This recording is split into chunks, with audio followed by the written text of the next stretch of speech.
Bonsoir à toutes et à tous. Bienvenue à la conf du mercredi de la 3W Academy. Nous sommes une école de formation au métier du développement web pour celles et ceux qui ne nous connaissent pas. Alors, je suis Nadège et je m'occupe de la communication dans cette école. Aujourd'hui, on va se consacrer au vaste sujet du numérique responsable. Pourquoi on s'attaque à ce sujet cette semaine? C'est parce que cette semaine, et plus particulièrement samedi, c'est le Cyber World Cleanup Day. Est-ce que vous savez ce que c'est que ce Cyber World Cleanup Day? C'est un événement mondial au cours duquel on propose de nettoyer vos données stockées dans le cloud, sur les serveurs de votre entreprise ou sur vos équipements numériques, afin de contribuer à réduire et à prendre conscience de votre empreinte numérique. Alors, tout le monde peut y participer, les particuliers, les collectivités, les entreprises et bien sûr les écoles. Et c'est pour ça que nous, à la 3W Academy, nous avons souhaité rejoindre ce mouvement et vous proposer ce soir une conférence dédiée au sujet du numérique responsable. Nous aurons avec nous ce soir 3 intervenants. Mais avant de vous les présenter, on va démarrer avec quelques chiffres sur notre rapport au personnel au numérique. Ce sont des chiffres qui sont issus d'un MOOC de sensibilisation au numérique qui a été réalisé par l'Institut du numérique responsable. D'ailleurs, on vous mettra dans le chat le lien vers ce MOOC. Si c'est un sujet qui vous intéresse, c'est assez facile à comprendre et plutôt pas mal de démarrer par ce MOOC. Alors, on va commencer avec un premier chiffre qui, moi, me paraît toujours hallucinant. 40, c'est le nombre de smartphones qui sont achetés dans le monde chaque seconde. Pas chaque jour, chaque seconde. 281 milliards, c'est le nombre d'emails qui sont envoyés chaque jour dans le monde. 50 millions, c'est le nombre de tweets qui sont publiés chaque jour. Ça fait plus de 25 milliards par an. 31, c'est le nombre de pages imprimées par jour et par salarié. J'espère que ce chiffre est plutôt en diminution. Mais bon, c'est une moyenne. 50 milliards, c'est le nombre d'objets connectés en 2020. Et enfin, 600 watts sont consommés chaque jour par chaque employé, c'est-à-dire que c'est l'équivalent de la consommation de 2 radiateurs. Au bureau, en déchets électroniques, c'est l'équivalent d'un smartphone qui est jeté tous les 10 jours. Je pense que c'est bien de démarrer par quelques chiffres avec des données qui nous concernent tous. Et d'ailleurs, si vous voulez mesurer votre empreinte environnementale, vous pouvez vous rendre sur le site de l'Institut du numérique responsable, qui a un outil qui est une petite calculatrice qui vous permet, en remplissant quelques données, de calculer votre empreinte environnementale. Alors, les impacts du numérique, ils sont de plusieurs ordres. Il y a tout d'abord un impact environnemental, un impact économique, un impact sociétal et un impact politique. Alors, quand on parle d'impact environnemental, on va plutôt s'intéresser à la fabrication de nos équipements ou à l'énergie que consomment nos terminaux. Quand on parle d'impact économique, on va plutôt s'intéresser à la consommation. Les équipements qu'on utilise sont, hélas, de moins en moins robustes et de moins en moins chers. Donc, la consommation augmente. Quand on parle d'impact sociétal, on va s'intéresser aux droits des travailleurs ou alors aux effets des écrans sur notre santé ou à la gestion des déchets électroniques ou à la non-gestion puisqu'ils ils sont pas recyclés. Et au niveau politique, enfin, on va regarder les tensions politiques qui peuvent être générées entre différents pays à cause de l'approvisionnement en matériaux, notamment des matériaux de plus en plus rares comme le cobalt et le lithium. Donc, on vient de voir que le secteur du numérique, le numérique en général, a quand même des impacts très forts au niveau global, mais malgré ces aspects négatifs, heureusement, le numérique a aussi des aspects positifs. Et on l'a vu, on le voit depuis un an avec la crise que l'on traverse. Il permet quand même de développer des outils et des services numériques qui sont indispensables à la transition énergétique. Par exemple, on limite massivement les déplacements parce qu'on va de plus en plus vers des visioconférences et du télétravail. Vous le voyez, vous le verrez ici avec nos invités. On est dans 3 pays différents. Voilà, et on peut se retrouver aujourd'hui pour faire cette conférence. On accroît l'efficacité et on optimise notre consommation d'énergie aussi. Et puis, on peut aussi modéliser la biodiversité pour mieux la protéger. Et enfin, on assure la résilience des territoires et des organisations. Donc, en fait, quand on parle de numérique responsable, l'idée, ça va être de limiter les problèmes et de renforcer les solutions. Ce sont ça vraiment les missions du numérique responsable. Alors, nous, en tant qu'école de formation au métier du développement web, on forme des développeurs, des futurs développeurs qui vont réaliser les sites web que vous connaissez. On a une vraie responsabilité parce qu'on forme les développeurs de demain. Et on s'est demandé justement comment on fait pour concevoir un site éco-responsable. Et alors, pour répondre à cette question, nous allons recevoir et échanger avec notre première invitée, qui est Kristen Girard, qui est spécialiste en Green IT. Donc, Kristen, bonsoir. Bonsoir Nadège. Tu peux te présenter déjà et puis nous raconter ton parcours et comment tu en es arrivée aujourd'hui à ce métier que tu fais aujourd'hui? Oui, tout à fait. Donc, bonjour à tous. Donc, je suis Kristen Girard. Effectivement, je vis en Bretagne. Je me suis spécialisée dans la Green IT. Alors, de base, mon métier, c'était webmaster, ensuite développeuse web. Et ensuite, je me suis spécialisée dans la Green IT parce que je me suis rendu compte un jour que le numérique était polluant, ce dont je ne soupçonnais absolument pas, comme la plupart des personnes, malheureusement. Donc, je m'en suis rendu compte et je me suis dit que je ne pouvais pas faire un travail s'il n'était pas en accord avec mes valeurs. Donc, je me suis dit, il fallait absolument que je me forme sur la Green IT. Donc, j'avais des bases, bien sûr, avec le code informatique. Donc, je me suis spécialisée en me formant avec une personne qui est vraiment un grand expert dans le domaine, qui est Frédéric Bordage. Il a plus de, maintenant, 17 ans d'expérience sur le sujet. Donc, il a eu le temps de creuser le sujet. Donc, je me suis formée avec lui. Comme ça, je savais que j'étais entre de bonnes mains. Donc, effectivement, j'ai passé un certificat en éco-conception de services numériques. Je fais d'autres choses, évidemment, à côté, où j'ai fait une formation sur l'analyse du cycle de vie d'un produit numérique. Vous allez le voir ensuite pourquoi les deux sont indispensables de bien comprendre les deux. Et donc, effectivement, c'est mon travail aussi au quotidien maintenant de concevoir des sites Internet qui sont plus propres, faire des conférences sur la Green IT et intervenir également dans les écoles sur le sujet parce que c'est un sujet qui est d'avenir et qui nous concerne tous. Et tu étais d'ailleurs pas plus tard qu'hier pour parler de tout ça dans un collège. Oui, tout à fait. Hier, j'étais dans un collège, le collège du Guet-Trouin à Saint-Malo pour parler de l'entrepreneuriat féminin et encore plus dans le numérique où il n'y a pas beaucoup de femmes. Pourtant, voilà, On a on a fait une tous conférence dédiée aux femmes dans le numérique. Super. Ben voilà, en fait, on a toutes des compétences. On est toutes capables de faire du digital. On a toutes voilà, notre créativité, nos idées. Donc, tout ça, c'est bon à prendre, le féminin, le masculin.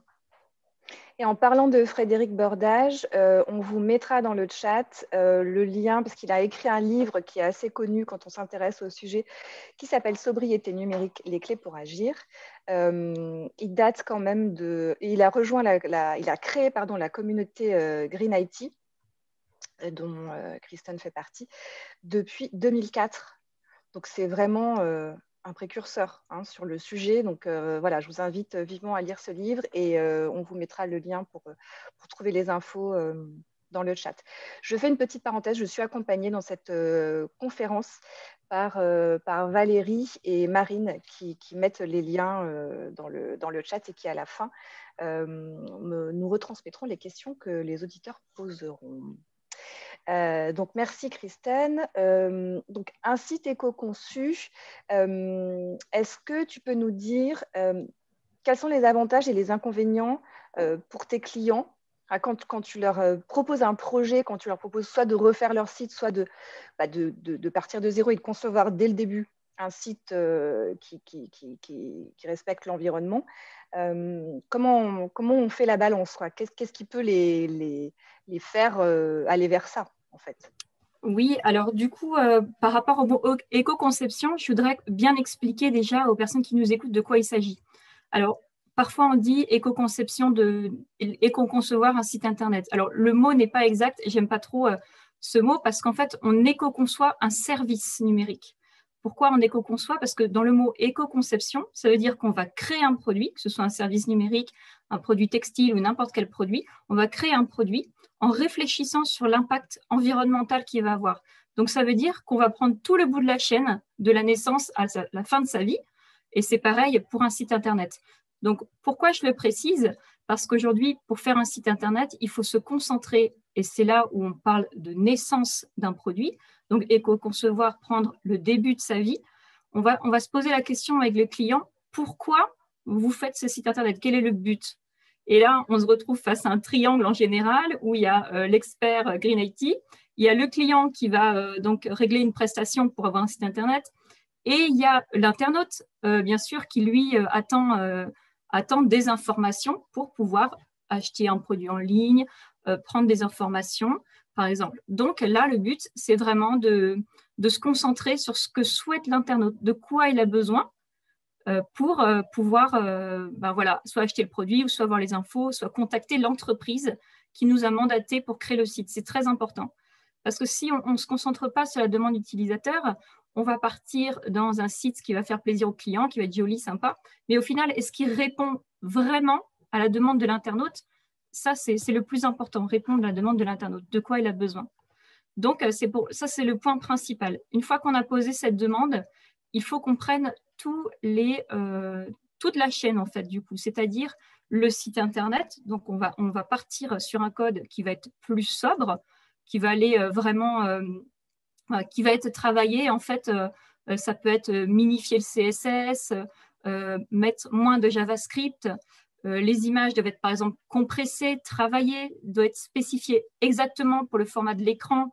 Au moment où l'utilisateur va par exemple, ouvrir son mobile ou son ordinateur, il faut appeler le bon format pour ne pas télécharger plein d'informations dont il n'a pas besoin et qui vont alourdir le site. Donc ça, c'est des points qui sont très importants. Quand je dis on prend tous les bouts de la chaîne, ça veut dire que, comme on disait, éco-conception de services numériques, le site web, il n'existe pas tout seul. Il a besoin d'un hébergeur, par exemple. Donc l'hébergeur, il faut qu'il ait une sensibilité également, parce que sinon, ça n'a pas de sens. Si vous mettez, je vais prendre un exemple tout simple, vous mettez une vidéo sur votre site internet donc qui est présente, qui est compressée et tout, d'accord. Par contre, si vous mettez une vidéo, mais qu'en fait, vous l'avez posée sur YouTube en disant « je fais de l'éco-conception, je mets la vidéo sur YouTube et je mets le lien », ça n'a plus de sens. Parce que du coup, YouTube ne va pas forcément avoir cette démarche. Donc, il faut être cohérent dans tout ce qu'on fait. Donc, éco-concevoir… Donc, en plus, il faut trouver un hébergeur qui respecte… qui respecte certains critères. Ouais. Oui, voilà. Il y en a plusieurs en France. Moi, je connais surtout Infomaniac, dont je suis partenaire parce qu'ils ont vraiment une démarche énorme. Par exemple, pour leurs employés chez Infomaniac ont une prime s'ils viennent à vélo, par exemple. Et les serveurs, il y a un côté sociétal, et les serveurs fonctionnent avec de l'énergie verte. Donc, ça, c'est déjà un bon point. Donc, là, on avance dans notre sujet, l'hébergement, la demande client, un code plus propre, des images qui sont minifiées, des images qui sont travaillées, des vidéos et des images qui vont être seulement essentielles. Donc, ça veut dire que tout ce qui est déco, on va éviter, sauf on peut mettre des vidéos ou des images qui ont une vraie valeur ajoutée pour le client. Ça peut être, par exemple, la vidéo d'une personne, par exemple, qui défile avec un pantalon. Là, l'internaute va pouvoir se rendre compte voilà, de la coupe. Donc là, c'est important. Et d'ailleurs, ça a un impact aussi, parce que si l'internaute ne se rend pas compte de ça, bah, peut-être il va se dire « Ok, ça n'a pas l'air, c'est pas la coupe que je veux, je ne vais pas le commander ». Ça évite de commander plein. Donc, ça veut dire qu'on fait venir des camions, on essaye tout le détail et puis on renvoie tout et encore des camions de pétrole. Donc, il y a vraiment une démarche qu'il faut peser à chaque fois. Donc, en fait, une fois, voilà, ensuite on crée le site. Il y a aussi je tiens à le préciser, il y a aussi des graphistes qui ont une démarche d'éco-conception. c'est-à-dire qu'elles vont mettre en valeur des sites Internet. Donc, ça veut dire qu'un site qui a une démarche éco-conceptive, elle est aussi, c'est pas un site qui est juste fade, hein. Il y a des sites qui sont très bien conçus, qui sont très jolis, qui vont à l'essentiel. Donc, des graphistes également maintenant qui sont sensibilisés et qui vont faire des images ou des graphismes qui sont travaillés, étudiés et qui vont uniquement à l'essentiel. Donc ensuite, comme je parlais d'analyse du cycle de vie, on a parlé du début de vie, de la vie du site Internet. C'est important de sensibiliser le client. Et là, c'est une partie sur laquelle j'insiste vraiment parce qu'au moment où on livre le site, même si on a travaillé dessus, si la personne, le client, ensuite a la main dessus, il fait ses modifications, s'il n'est pas sensibilisé, il va mettre beaucoup d'images, beaucoup de vidéos. Et en fait, ce qu'on avait créé du début n'existe plus. Donc, c'est très important de discuter avec le client à ce sujet. C'est très important. Et donc, ça veut dire qu'il y a une partie ensuite forcément accompagnement, formation. Si le client, oui. Ou alors si toi, tu continues de mettre à jour le site, bon, ben voilà.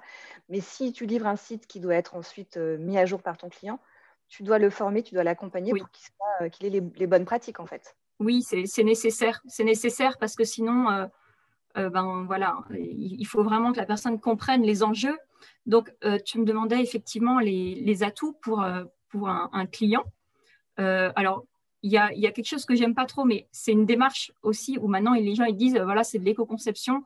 Alors, moi, j'aime pas trop ce terme, mais ce que les gens doivent bien comprendre, c'est qu'effectivement, maintenant, les gens se démarquent aussi de cette façon. Donc, pour le client qui achète le site, c'est une façon de se démarquer. Pour les développeurs qui ont cette sensibilité, c'est une façon de se démarquer face à des potentiels employeurs. Et en fait, j'ai envie de dire, ça fait partie aussi de toutes nos valeurs à nous en tant qu'humains, d'avoir un avenir qui soit un peu plus joli et qui soit un peu plus en accord avec toutes nos valeurs à tous, qu'on a tous en commun, ça j'en suis sûre. Donc voilà, c'est les valeurs communes. C'est effectivement montrer à ses clients qu'on se différencie, mais aussi qu'on a pris conscience du problème et qu'on prend à bras le corps. Donc voilà, il y a plein de choses à proposer pour les clients. Et très important également, j'ai souvent la question, donc je vous en fais part ce soir. Parfois, j'ai des clients qui me disent oui, mais alors, qu'est-ce que ça va changer sur mon site? Parce que moi, je vais mettre plein de choses et tout, plein de produits. Alors, qu'est-ce que ça va changer en fait pour moi? La réponse, elle est toute simple. Et ça va rejoindre un peu ce que va dire Marc tout à l'heure. Ça va permettre de contrer la fracture numérique, pardon. Donc, fracture numérique, c'est-à-dire les gens qui habitent dans des endroits qui sont moins couverts par le réseau et donc ont des difficultés à se connecter. Donc, ça veut dire qu'un site qui est plus sobre, ça veut dire qu'il a un certain nombre d'infos les plus essentielles, donc il va être moins lourd et les personnes, les internautes vont pouvoir facilement plus le charger du coup.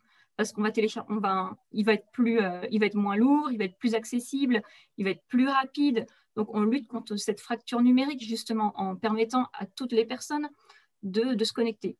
Ça peut paraître désuet comme ça, mais c'est très important.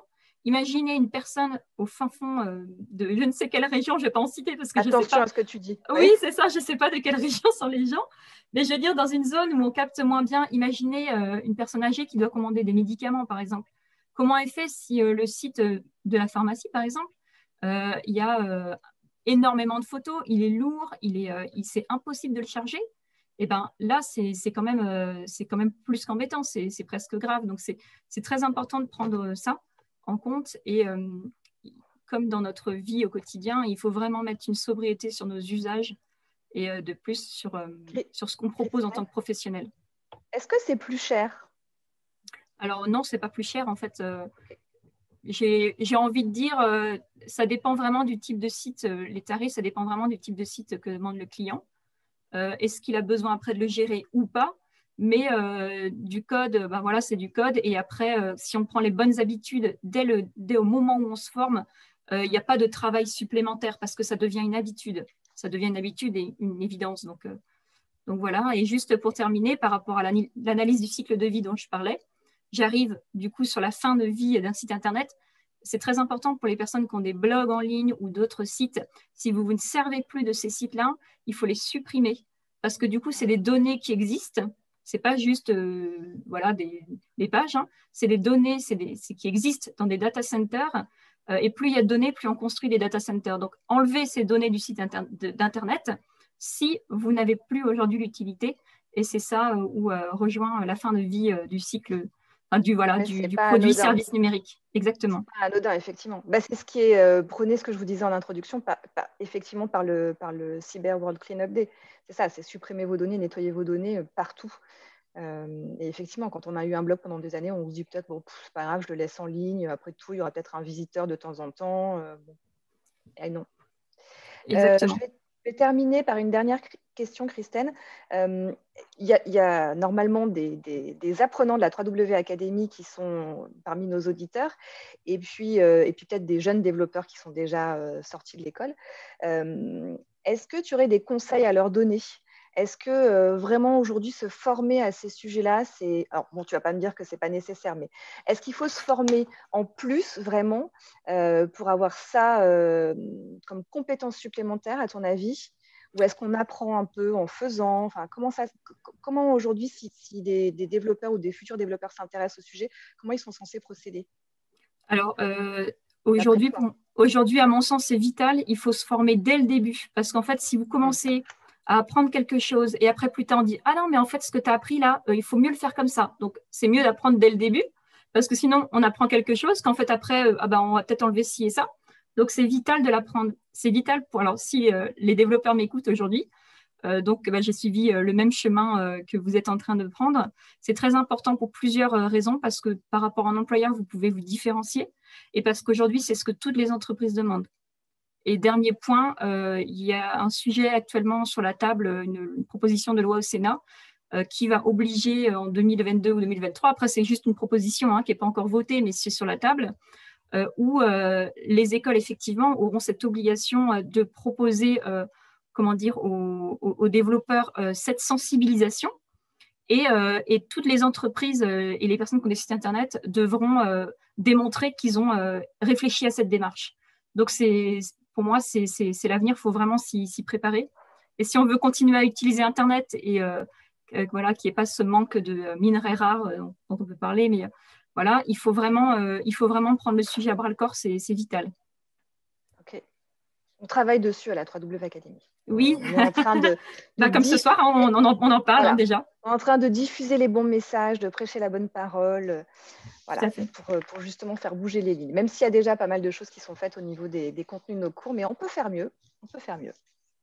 On apprend toujours. Exactement. Exactement.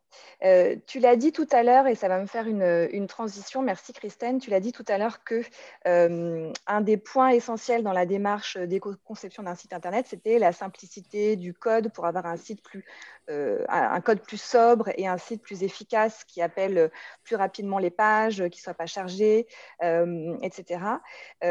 Ça fait aussi que le site est accessible au plus grand nombre.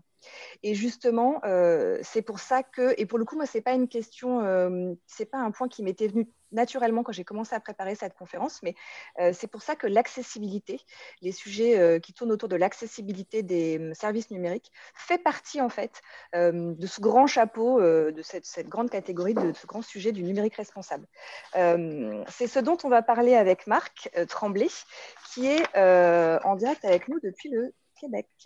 Alors je vais juste avant, bonsoir Marc, je vais juste avant vous lire une définition que j'ai trouvée, et puis Marc, vous me direz ce que vous en pensez ou pas. Donc la mise en accessibilité numérique permet à une personne, quelle que soit sa situation de handicap, d'utiliser les outils web, les applications téléphoniques et les logiciels. La variété des situations de handicap implique de mettre en place des technologies variées. Et donc, pour ce faire, on applique aux interfaces digitales des normes d'accessibilité qui sont pensées par des ergonomes pour chaque type de handicap. Alors nous, ce soir, on va s'intéresser plus particulièrement à l'accessibilité des sites Internet, et pas de tous les services numériques qui sont possibles, ou pas voilà, mais plutôt des sites Internet. Donc, on va le faire avec Marc, qui est un spécialiste du sujet. Marc, est-ce que vous pouvez commencer par nous raconter un petit peu votre parcours? Comment vous en êtes arrivé là? Parce que vous avez un long parcours de plusieurs années sur des sujets plutôt lié au handicap avant d'arriver au digital? Oui, Nadège. Oui, avant d'arriver dans le monde de la technologie, j'ai, j'ai commencé par ma carrière plutôt dans le soutien aux personnes, aux populations marginalisées. Pardon. Euh, donc, moi, je suis éducateur spécialisé de formation. J'ai des études aussi en sociologie. Et puis, ça fait 20 ans que je travaille auprès de la population. J'ai fait plusieurs métiers, dont dans le développement international. Donc, à l'international, aider les personnes, faire de l'accompagnement du développement dans certains lieux, surtout en Amérique latine. Euh, j'ai aussi travaillé 15 années comme éducateur spécialisé dans le milieu de l'éducation au Québec. Avec les jeunes adultes. Donc, aider les étudiants en situation de handicap, tout type de handicap, hein, troubles cognitifs, troubles moteurs, des personnes aveugles, personnes malentendantes, sourds et malentendantes. Euh, mon travail, c'était de les amener à être plus inclus dans les écoles et à réussir comme tous les autres, donc mettre en place des accommodements. Et c'est là que dans mon cheminement, la technologie est arrivée parce que on le sait, on parle de site web, mais avant tout, pour les personnes en situation de handicap, il y a les technologies d'assistance. Donc, il y en a beaucoup maintenant. Euh, on va parler, par exemple, de revues d'écran, de technologies, de logiciels qui sont spécialisés pour les personnes dyslexiques, qui vont les aider à la lecture, à l'écriture. Donc, à la base, mais il y a beaucoup de technologies en ce moment qui sont des technologies qui sont issues de la recherche, de la démarche d'aider les personnes en situation de handicap. Par exemple, la synthèse vocale et toutes les dictées vocales comme Siri, à la base, c'était pensé et construit pour des personnes en situation de handicap qui avaient des difficultés à écrire ou à utiliser l'ordinateur ou les technologies. Donc, donc, c'est à partir de ce moment-là que j'ai tombé, que je me suis intéressé beaucoup aux technologies comme moyen de compensation. Et puis, de fil en aiguille, j'ai vécu beaucoup de frustration et auprès de mes utilisateurs aussi que oui, les technologies d'assistance, mais il n'y avait souvent pas de compatibilité ou des difficultés à interagir avec les sites web ou avec tout ce qui est contenu numérique, livres numériques. Donc, quand on pense, parce que c'est numérique, c'est accessible à tous, c'est un biais, c'est erroné. Donc, de la façon qu'on construit les sites web. Donc c'est à partir de cette frustration-là que je suis devenu, que j'ai quitté le monde de l'éducation pour être consultant en accessibilité. Depuis 5 ans, je me forme beaucoup au niveau de tout ce qui est recherche d'expérience utilisateur, la recherche UX, design UX. Et j'ai la chance de rencontrer plein de designers, par exemple comme Christine et des designers graphiques, et de voir qu'on peut avoir une portée encore plus grande pour les personnes en situation de handicap si on crée un environnement numérique et aussi physique, là, mais ici aujourd'hui on parle de numérique, l'environnement numérique. Et donc les designers, les développeurs web comme on a comme vos auditeurs, ont un impact beaucoup plus grand que vous le pensez, que vous l'imaginez sur la vie du quotidien de beaucoup d'utilisateurs, dont les utilisateurs qui ont des situations de handicap, en particulier, parce qu'ils sont souvent exclus d'emblée si l'environnement numérique n'a pas été réfléchi pour eux. Euh, donc, euh, donc voilà, c'est pour ça que j'arrive maintenant dans le monde du numérique avec joie. Et c'est important qu'il y ait un travail de sensibilisation, mais un travail de cohérence entre ce qui se passe sur le terrain du soutien des personnes en situation de handicap et tout je dirais, le volet design des technologies. Là, en ce Et aujourd'hui, Marc, en quoi consiste votre métier? Qu'est-ce que vous proposez en fait à vos clients? Vous arrivez à quel moment en fait?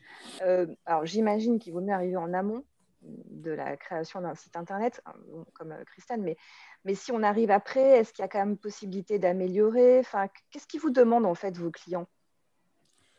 C'est sûr que je peux arriver, l'idéal, c'est bien sûr d'arriver avant, mais bien sûr, on ne peut pas arriver. Une organisation a déjà un environnement numérique.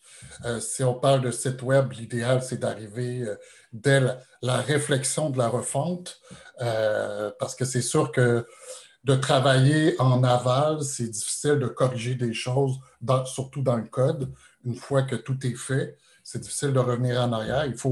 L'accessibilité, ça se planifie. Et c'est surtout au départ, quand on analyse les besoins, Christine mentionnait une analyse des besoins de votre site web, bien, ça inclut aussi quel type d'utilisateur. Donc, si on connaît mieux les utilisateurs et tenir compte que oui, il y a une diversité des utilisateurs. C'est pas parce et on parle de 80% des handicaps qui sont invisibles, qui ne se voient pas. Donc, on ne le sait pas, l'utilisateur, on pense souvent aux personnes en fauteuil roulant, aux personnes aveugles, mais toutes les personnes qui ont des troubles cognitifs, dyslexie, et peut-être plusieurs d'entre nous en ont et on ne le sait pas. Donc, il faut présumer. En fait, la norme actuellement des utilisateurs, c'est plus qu'il faudrait voir, il y a une diversité des utilisateurs, beaucoup plus qu'un utilisateur moyen, ça n'existe pas, en fait. Donc, si vous voulez ne pas échapper une partie de votre clientèle, bien, il faut le réfléchir d'emblée. Donc, mon Ça, c'est un travail. bon argument.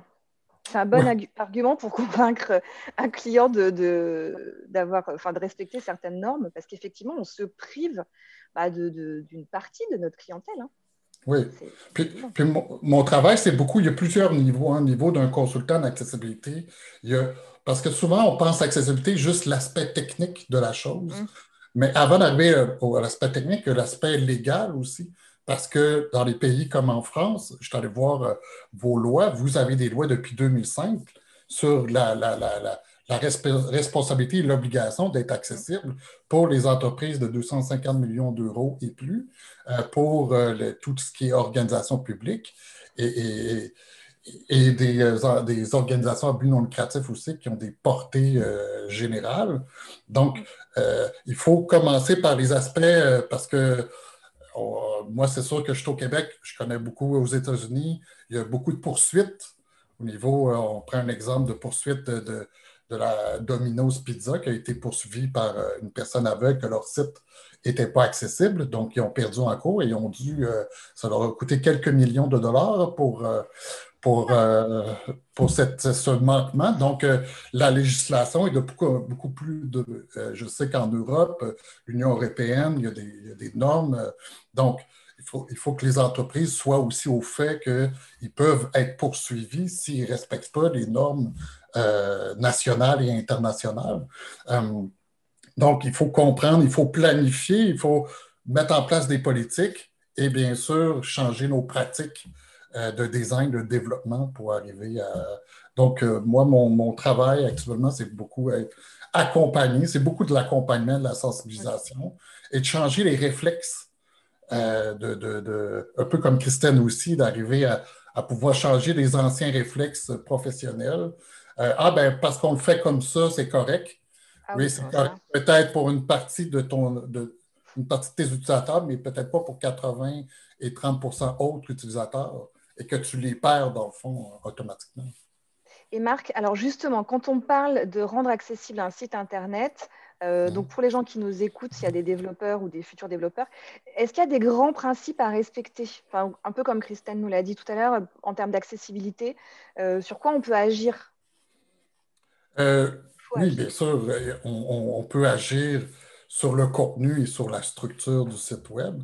Et bien sûr, les principes qui sont dictés à l'international, et ce n'est pas juste au Québec, là, ils sont beaucoup propulsés par le W3C, que j'imagine que vos utilisateurs connaissent beaucoup. Il y a la WAI, qui est la Web Accessibility Initiative, qui, depuis, et les normes les standards d'accepté, ça existe depuis 93, 94, donc c'est pas nouveau. C'est juste qu'ils sont difficilement peut-être compréhensibles. Ils travaillent beaucoup, le W3C, à les rendre plus accessibles, c'est le cas de le dire. Euh, mais il y a 4 principes que votre site Web devrait être perceptible par, euh, par tous vos utilisateurs, qu'il soit utilisable par tous vos utilisateurs, qu'il soit robuste, Donc, robuste veut dire compatible avec les technologies d'assistance. Et, hop, il m'en manque un. Un instant. C'est je, utilisable, ouais, je l'ai dit, perceptible, utilisable, compréhensible et robuste. Voilà. Donc, c'est important que le contenu, et c'est sûr que quand on n'est pas habitué d'être, je dirais, d'être en relation avec des personnes handicapées, par exemple aveugles, on n'y pense pas, mais c'est sûr qu'un contenu qui est visuel, ben, une personne aveugle n'a pas accès à ce contenu-là. Donc, on doit penser à des alternatives comme avoir plein d'images. Si j'ai plein d'images, ben, une personne aveugle ne les voit pas, les images. Donc, la façon il va utiliser une synthèse, une revue d'écran pour pouvoir lire euh, les images, mais si les images n'ont pas de texte alternatif qui est, je dirais, intégré au système, au site, bien, Parce qu'en la fait, personne ne percevra pas c'est ça. C'est l'information. pour les personnes malvoyantes ou non-voyantes, il y a des outils en fait qui lisent qui lisent à haute voix, qui lisent tous les textes qui sont sur les sites. Donc effectivement, Exact. quand l'outil va passer sur une image, si l'image, il n'y a pas une description de l'image, c'est comme si la personne, on passe au travers de cette information. Alors si c'est une image qui ne sert à rien, c'est dommage parce qu'en plus ça fait du poids pour rien, mais si c'est une image qui sert à quelque chose, c'est dommage. Et de même, effectivement, ça on en a discuté tous les deux, la manière dont on organise le contenu, avec des titres, des sous-titres, il faut que ça soit vraiment structuré, hyper bien organisé pour que les outils puissent cibler et voir ce qui est du titre, ce qui est du sous-titre, ce qui est du texte. C'est Oui, ça? oui, c'est sûr que l'architecture de l'information est très importante.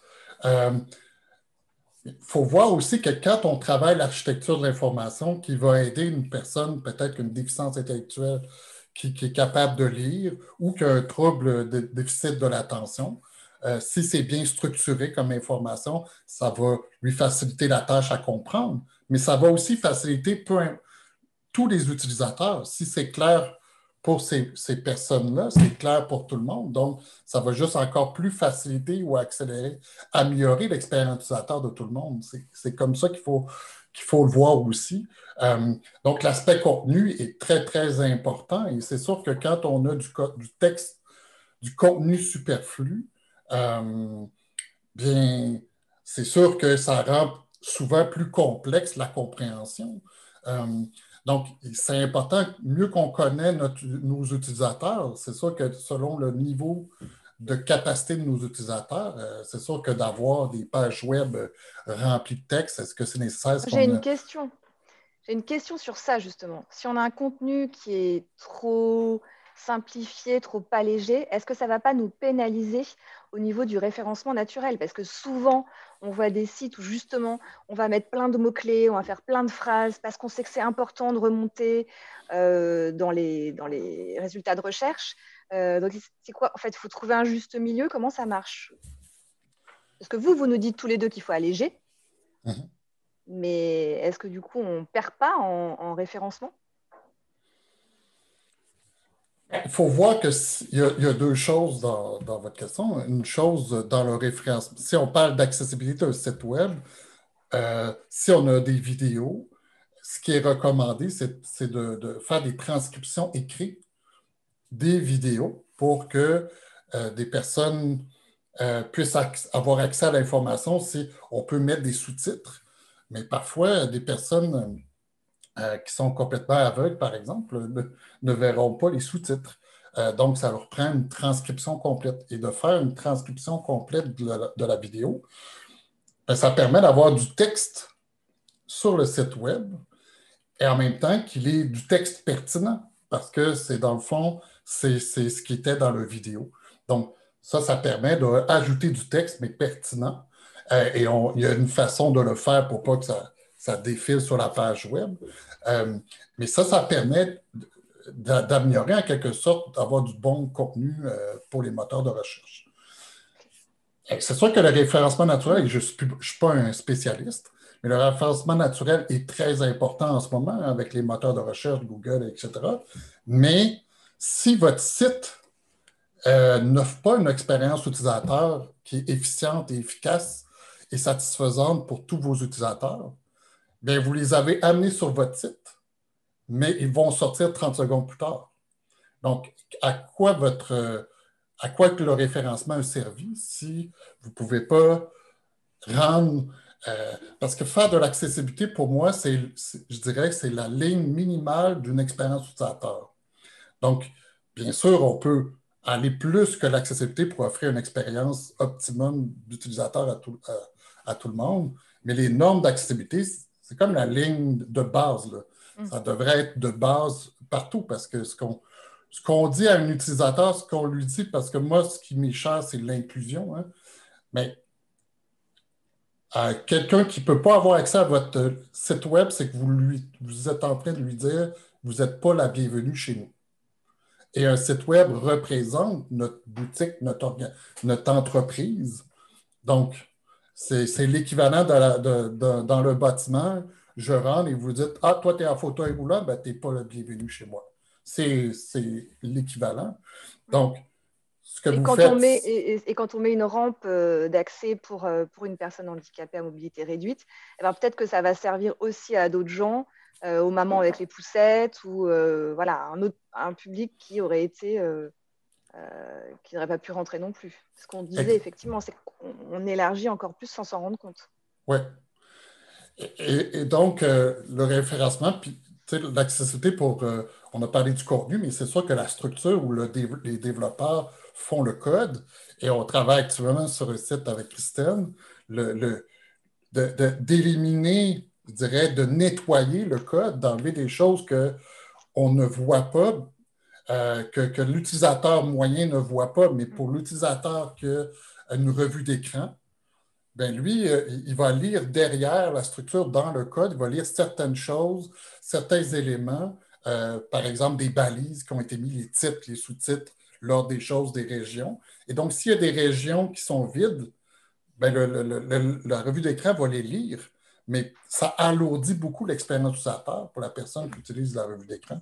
Donc, on fait une pierre deux coups. On enlève des choses pour améliorer l'expérience utilisateur de la personne aveugle. Et en plus, c'est bon pour l'écologie.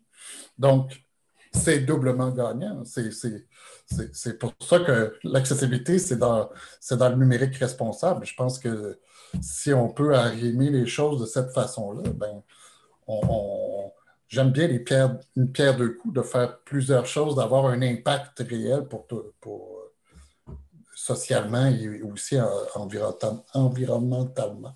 Pardon. Donc, on travaille sur le contenu de notre site, on travaille sur le code.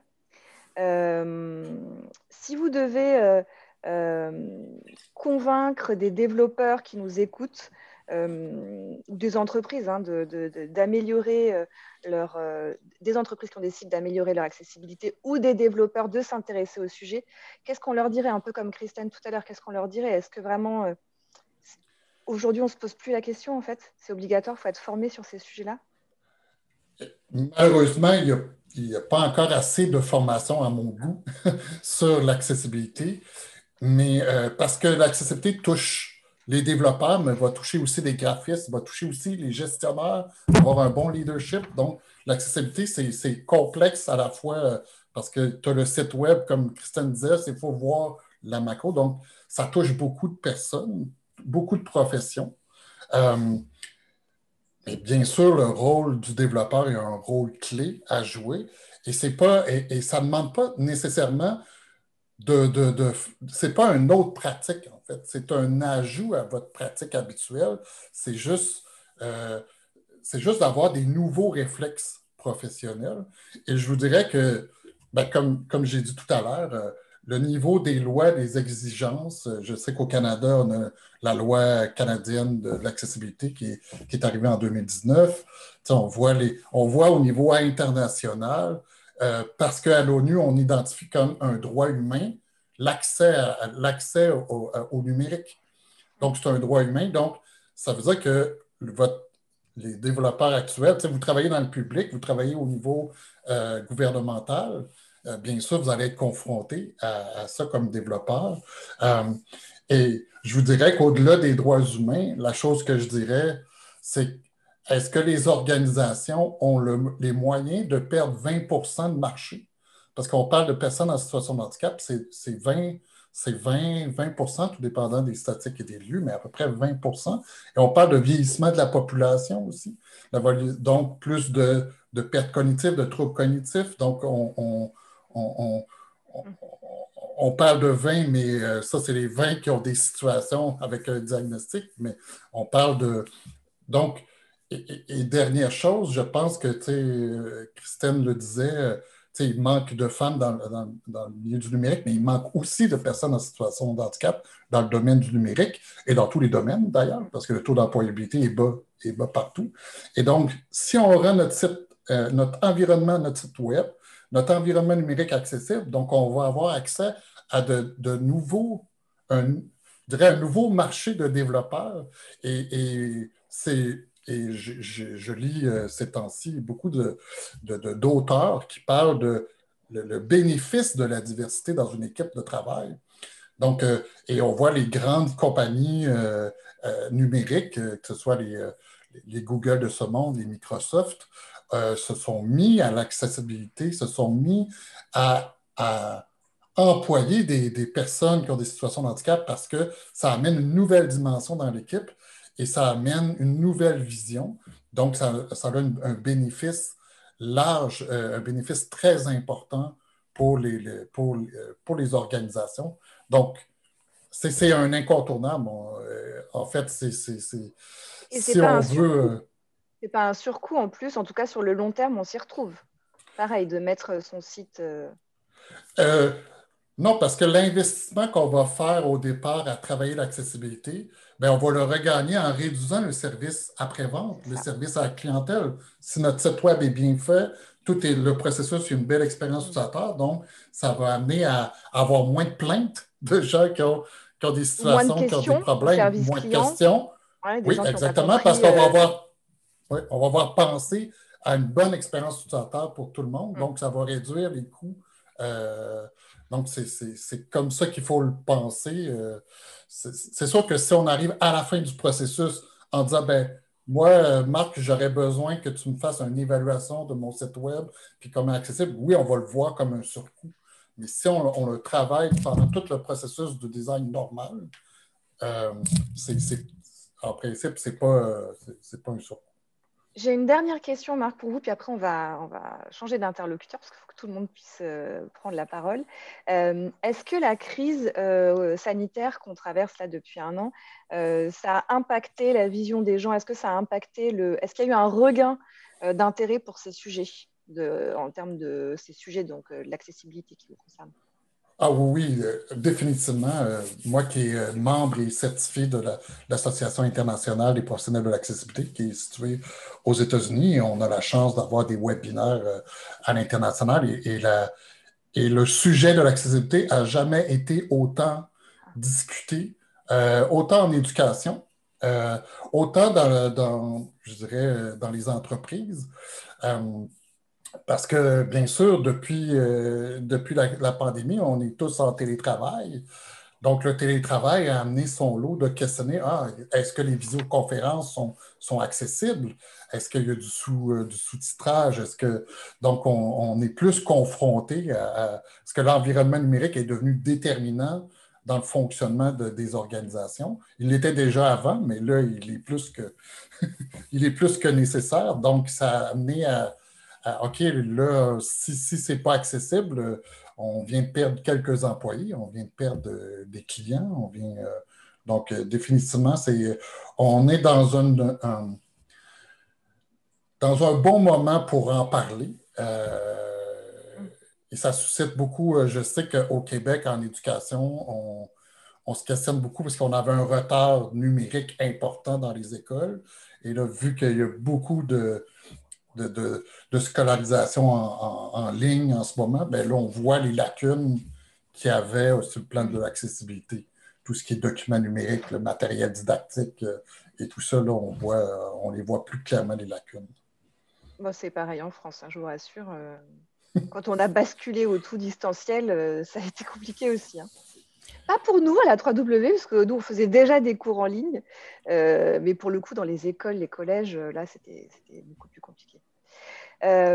Ok, en parlant de formation, moi, je voulais juste compléter ce que vous venez de dire pour vous préciser aux gens qui nous écoutent, en tout cas, que le Conseil national du numérique avait proposé dans son rapport sur l'accessibilité, justement, de sensibiliser les professionnels du numérique à la réglementation. C'est ce que vous disiez tout à l'heure. Et d'intégrer plus la formation, l'accessibilité dans la formation initiale et dans la formation continue aussi des professionnels du numérique. Et d'ailleurs, la filière s'est déjà structurée puisque vous disiez tout à l'heure que l'accessibilité n'était pas encore assez enseignée, mais depuis avril 2020, en tout cas, l'accessibilité numérique est inscrite à ce qu'on appelle, nous, en France, le RNCP, qui est le Registre national des certifications professionnelles. Donc voilà, il y a quand même des pas qui sont faits, des avancées qui sont, et je pense qu'il y a une vraie prise de conscience qu'il faut quand même souligner. Nous, en tant qu'organisme de formation, on est quand même conscient de notre responsabilité, donc on va se pencher aussi sur la question et essayer de s'améliorer encore. Peut-être qu'on collaborera avec vous, Marc, parce qu'on a encore des axes d'amélioration. Voilà, donc en parlant d'initiative, merci Marc, en parlant d'initiatives positives, je voulais terminer, mais on va prendre le temps quand même de discuter avec Virginie Royer, parce que j'aimerais qu'on aborde l'initiative de Syntec Numérique, qui est le projet Planète Tech Care, Tech TECH, je précise. Et donc Virginie est chef de projet sur cette initiative, ce Planète Tech Care. Donc c'est quand même le Syntec numérique, vous allez nous réexpliquer ce que c'est, mais en l'occurrence, ça montre, je trouve qu'il y a une vraie prise de conscience de tous les acteurs du secteur. Donc Virginie, est-ce que vous pouvez déjà nous dire Syntec numérique, qu'est-ce que c'est, à quoi ça sert, voilà, parce que tout le monde ne sait peut-être pas. Ok, merci beaucoup Nadège. Bonsoir à tous, ravie d'être avec vous ce soir. Donc effectivement, Syntec numérique, c'est une organisation professionnelle qui représente le secteur du numérique dans 3 grands métiers, donc les entreprises de services du numérique, les ENS, les sociétés d'ingénierie et de conseil en technologie et les éditeurs de logiciels. Grosso modo, au sein de Syntec numérique, les entreprises réunies représentent à peu près 2000 entreprises et qui réalisent environ 80% du chiffre d'affaires total du secteur. Donc, c'est quand même une représentation importante. Il faut savoir en fait qu'on a une majorité parmi nos membres de PME et de start-up.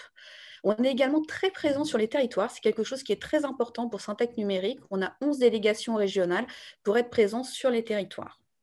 Donc en fait, Syntec numérique, c'est une sorte de porte-parole de la profession, que ce soit au niveau national, mais également au niveau européen. Et en fait, on va contribuer à la croissance du secteur et à la transformation numérique de notre pays à travers la promotion de nouveaux usages du numérique, le soutien à l'emploi et à la formation, et évidemment l'accompagnement de nos adhérents dans le développement, dans leur développement, et dans la défense des intérêts de la profession. Voilà, grosso modo, si je dans quelques mots, l'action de Syntec numérique. Et alors justement, vous menez des actions, et donc c'est ce dont on va parler ce soir, en termes de numérique responsable pour engager vos adhérents, pour engager tout le secteur en fait. Est-ce que vous pouvez nous parler vraiment de Planète Tech Care, pas facile à dire, hein. Je me suis entraînée pourtant, mais voilà, c'est pas facile. Nous parler de cette initiative dont vous vous occupez. Tout à fait. Alors, juste avant, histoire de peut-être recontextualiser un petit peu, effectivement, Syntec est très engagé en fait sur tout ce qui est numérique responsable. Je crois qu'on a sorti des livres verts depuis 2008.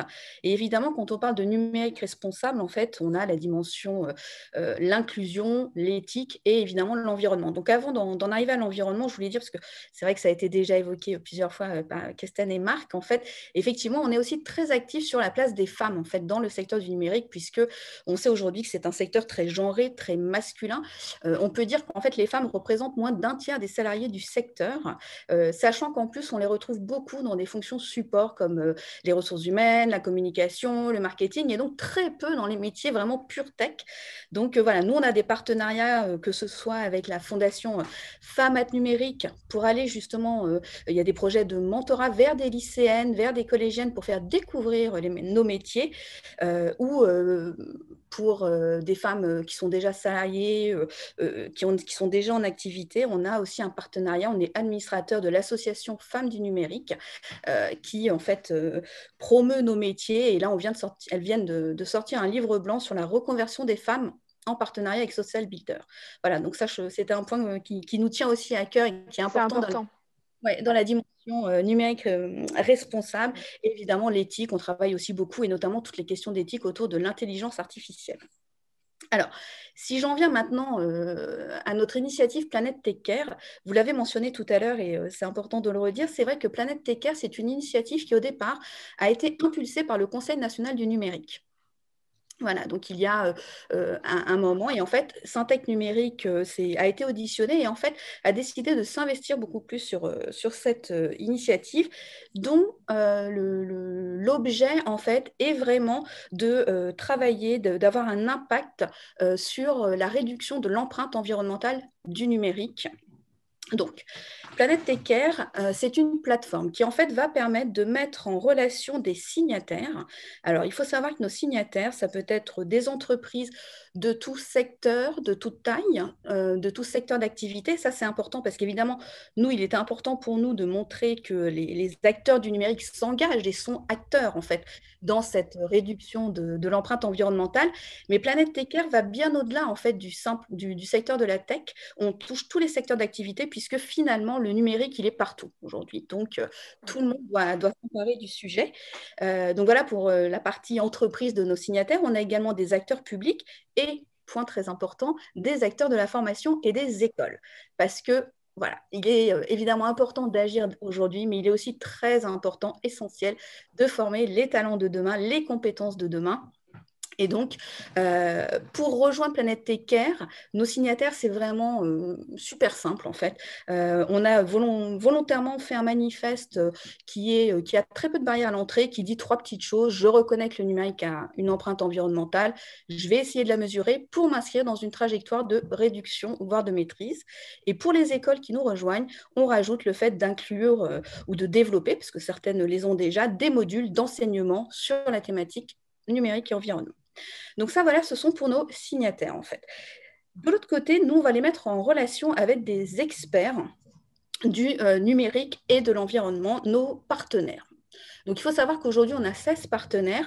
Donc, on est piloté par Syntec Numérique, comme je le disais, mais parmi nos partenaires, on a évidemment des experts reconnus. On en a cité tout à l'heure, et notamment avec Christine, puisque Green IT est l'un de nos partenaires. On a également l'Institut du numérique responsable, on a le Shift Project, l'Alliance greenIT.fr, nous avons aussi l'ADEME, l'Agence pour la transition écologique, nous avons également des partenaires, des organisations professionnelles, comme par exemple le Sinov numérique, on a également la Société informatique de France. Enfin, bon, je ne vais pas tous vous les citer, mais ce qui est important en fait de voir derrière ces 16 partenaires, c'est que notre volonté était vraiment non pas de refaire une initiative, il y a déjà des choses extraordinaire qui se passe, il y a énormément de choses, mais l'écosystème est assez atomisé.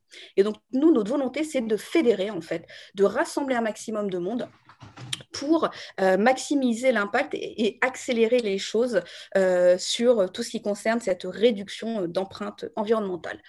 L'autre chose qui est importante, c'est qu'en fait, nous, ce qui est aussi important pour nous, c'est le passage à l'action.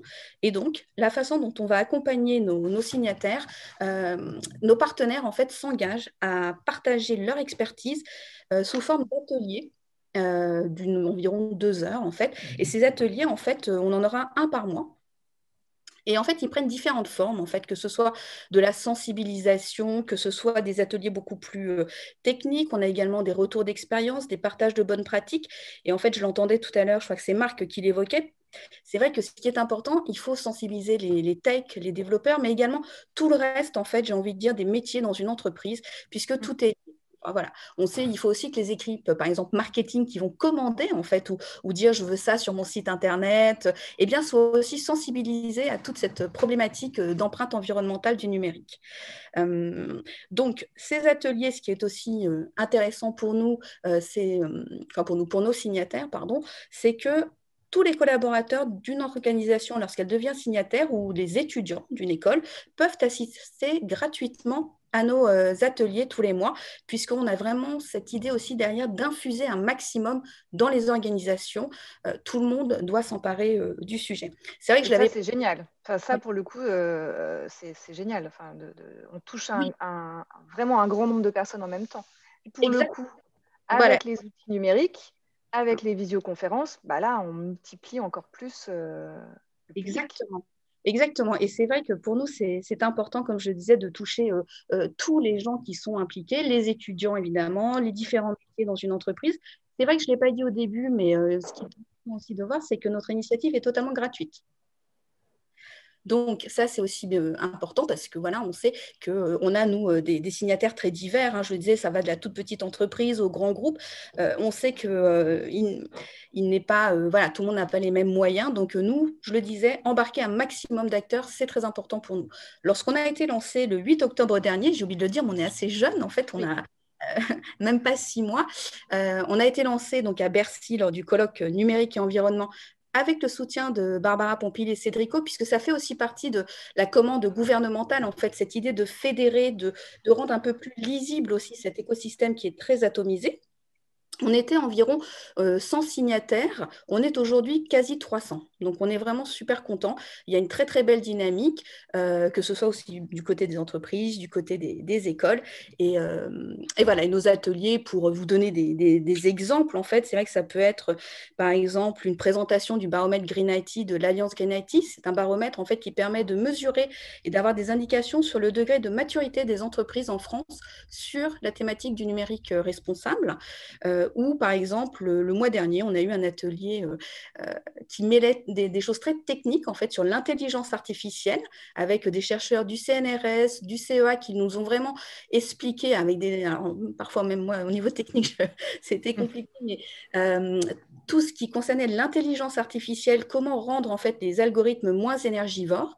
Et ensuite on avait une partie retour d'expérience. On a notamment eu Total Direct Energy ou Thales qui nous ont expliqué comment ils avaient pu optimiser la gestion de leur conso énergétique grâce à l'intelligence artificielle. Voilà, donc c'est un petit peu comme, voilà, je pense que je vous ai décrit l'initiative. Une petite chose aussi qui est importante pour nous, c'est vrai qu'on a aussi un statut d'ambassadeur parce qu'en fait, de nouveau, la thématique régionale, les territoires, c'est quelque chose d'extrêmement important pour nous. Et donc, on veut vraiment essayer d'être présent et de faire rayonner cette initiative, puisqu'on sait que l'enjeu aujourd'hui, il est divers, mais il y a vraiment cet enjeu d'impact, de maximiser l'impact. On a également un enjeu, ça a été évoqué tout à l'heure en fait par Christine, la mesure, en fait, la méthodologie de mesure. Pour bien agir, il faut aussi être capable de mesurer, de quantifier. Et en fait, ça, on sait que c'est quelque chose qui est très complexe. Et donc, nous, on a aussi dans l'idée, en réunissant tous ces experts, d'arriver à travailler pour essayer de créer des communs, que ce, en open data, en open source, pour aussi toujours cette idée d'efficacité. Et puis, voilà, faire converger aussi au niveau européen. Enfin, voilà, on a plein. C'est une très belle dynamique. On est très enthousiaste. Évidemment, on l'est aussi. On a signé d'ailleurs. Ah bah super, on va assister à vos ateliers et moi je suis ravie, j'ai hâte. On est ravis. C'est vrai que c'est comme ça qu'on y arrivera, effectivement. C'est voilà, que chacun se mobilise en fonction de son contexte pour agir. Virginie, j'ai une dernière question avant qu'on passe aux questions peut-être du chat. Est-ce que vous fixez à vos membres des objectifs, enfin, est-ce que Syntec Numérique, vous avez des objectifs de réduction avec toutes ces actions que vous menez de l'empreinte environnementale? Est-ce que ça se fait, ça, de fixer des grands objectifs, je ne sais pas, à 5 ans, à 10 ans, j'en sais rien? Alors nous, pour l'instant, à Planète Take Care, on n'a pas donné d'objectifs chiffrés en fait aux signataires de Planète Take Care pour plusieurs raisons.